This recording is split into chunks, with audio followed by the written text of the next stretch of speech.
ஆண்டவராகிய இயேசு கிறிஸ்துவின் வெளியேறப்பட்ட நாமத்தினாலே ஆண்டவர்களுக்கு கொடுத்ததான ஏஜே பவர் மினிஸ்ட்ரியின் ஊழியத்தின் சார்பிலே அன்பின் நல்வாழ்த்துக்களை தெரிவித்துக் கொள்கிறேன். எனக்கு அருமையானவர்கள் எப்படி இருக்கின்றீர்கள்? இந்த நாளிலும் கர்த்தருடைய வார்த்தையை நாம் தியானிக்க போகிறோம். லூக்கா நற்செய்தியின் புத்தகம் 2ஆம் அதிகாரம் 37வது இறைவார்த்தை. உபவாசித்து ஜெபித்து ஆராதித்தார். உபவாசிக்கிறார்கள், ஜெபம் பண்ணி கர்த்தரை ஆராதிக்கிறார்கள். யார் அவர்கள்? அன்னாள் என்று 84 வயது உள்ள ஒரு அருமையான தாயார். என் வேதம் வெளிச்சமாய் கொடுக்கிறது. அவள் தேவாலயத்தில் வந்து இயேசுவை கண்டவர்கள், குழந்தையாயிருந்த இயேசுவை கண்டவர்கள். அவர்கள் ஒரு தீர்க்கதரிசி என்று வேதம் சொல்லுகிறது. நன்றாய் கவனிங்கள். அவள் ஒரு தீர்க்கதரிசி மாத்திரமல்ல, 84 வயதில் உபவாசம் தேவ சமூகத்தில் நிற்கிற ஒரு தேவ மனுஷி. அவள் உபவாசத்தோடு நிற்கலை, உபவாசம் இருக்கும்போது ஜெபிக்கிறாங்க. ஜெபித்து கர்த்தரை ஆராதிக்கிறார்கள். அவர்கள் மூலமாய் கர்த்தர் நம்மோடு கூட பேசுகிற வார்த்தை, நாம் எப்படி உபாசிக்கிறோம், நாம் எப்படி தேவனை தேடுகிறோம், நாம் எப்படி தேவனை ஆராதிக்கிறோம். கொஞ்சம் யோசித்து பாருங்கள். எனக்கென்று ஒரு பிரச்சனை வந்தால் ஆண்டவர் சமூகத்தில் வந்து ஜெபம் பண்ண ஆல்ரெடியாக இருக்கிறோம். எனக்கென்று ஒரு காரியம் வரனா 3 நாள் உபாசம் போட்டு ஜெபிக்க ஆயத்தமாக இருக்கிறோம். ஆனால் சபையில் நடக்கும் உபாச ஜெபம், தேவாலயத்தில் நடக்கின்ற நற்செய்தி கூட்டம் போகிறதில்லை, கலந்துக்கிறதில்லை, போய் ஆண்டவருடைய வார்த்தை கேட்பதில்லை, தேவ சமூகத்தில் அமர்வதில்லை. ஆனால் இந்த தேவ மனுஷியாகிய அன்னாள் தேவாலயத்துக்கு வந்தாங்க. அவங்க ஒரு தீர்க்கதரிசி என்று வேதம் சொல்கிறது. எனக்கு ஒரு அருமையான வயதான தாயாரை தெரியும். அவர்கள் ஆண்டவருடைய ஊழியத்தை செய்தவர்கள். மிக முதிர் வயதில் செருப்பு கூட போட மாட்டாங்க காலில். ஆண்டவருக்காக ஓடின அந்த தேவ மனுஷியை நான் அறிவேன். அந்த முதிர் வயதிலும் 80 வயதிலும் அவர்கள் உபாசிப்பார்கள். அது பெரிய காரியம்.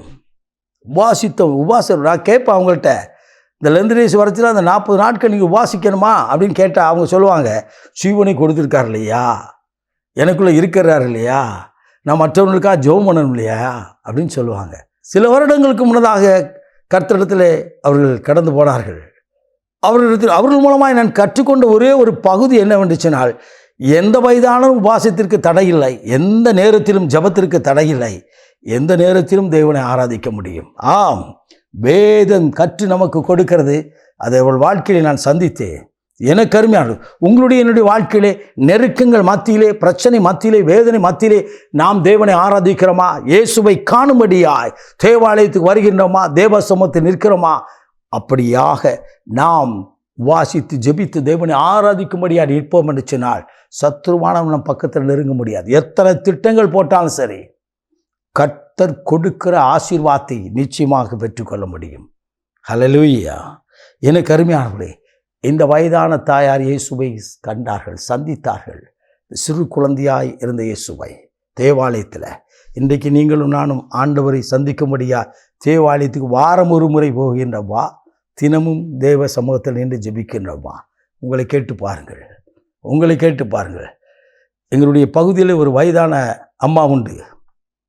வயதான அம்மா, அவள் கிட்டத்தட்ட 82 வயது இருக்கும் என்று நினைக்கிறேன். 82, 83 வயது இருக்கும். அந்த அம்மா கடந்த சில நாட்களுக்கு முன்னதாக அதிகாலையிலே அதிகமாய் மழை பெய்து கொண்டிருந்தது. நான் தேவாலயத்தில் இருக்கிற, நனைந்து கொண்டே வந்தார்கள். அவங்க சொன்னாங்க, அந்த அம்மா பேர் தஸ்னிபிஸ் அம்மா. அந்த அம்மாட்ட நான் கேட்டேன், ஏமா இப்படி ஐயா, நான் வரும்போது மழை இல்லை, ஆனால் மழை பிடிச்சிட்டு அப்படியே நனைஞ்சிக்கிட்டே வந்துட்டேன்னாங்க. எத்தனை வயது? 82, 83 வயது அம்மா. ஒவ்வொரு நாளும் அதிகாலையில் 5:45 ஆலயத்தில் இருப்பாங்க. அதிகாலையில் பார்க்கலாம், 5:45, 5:50 ஆலயத்தில் வருவாங்க.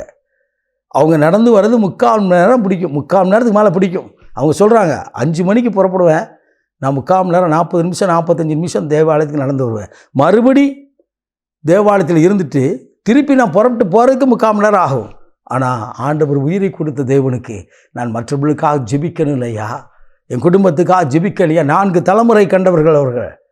எனக்கு அருமையானவர்களே, ஆண்டவர் சமூகத்தில் ஜெபிப்போம், ஆண்டவர் சமூகத்தில் தேவனை ஆராதிப்போம். தேவனுடைய ஆசீர்வாதத்தை நிச்சயமாக நாம் பெற்றுக்கொள்வோம். நாம் ஜெபிப்போமா? மகா பரிசுத்தமுள்ள தகப்பனே, இந்த அற்புதமான வேலைக்காய் ஸ்தோத்திரிக்கிறோம்.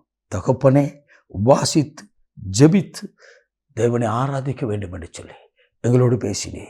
தகப்பனே, எங்கள் வயதிலும், ஒவ்வொரு வயதிலும், எந்த வயதானாலும் வாசிக்க முடியும், ஜெபிக்க முடியும், ஆராதிக்க முடியும் என்று சொல்லி எங்களுக்கு நீர் கொடுத்த ஸ்லாக்கியத்திற்கு ஆய்மாக்க நன்றி அப்பா. இதை கேட்கிற ஒவ்வொரு மேலும் உம்முடைய மகிமையான கிருபை இறங்கட்டும், அற்புதம் செய்யும் இயேசுவின் மூலம் பிதாவே. ஆமென். ஆமென். God bless you.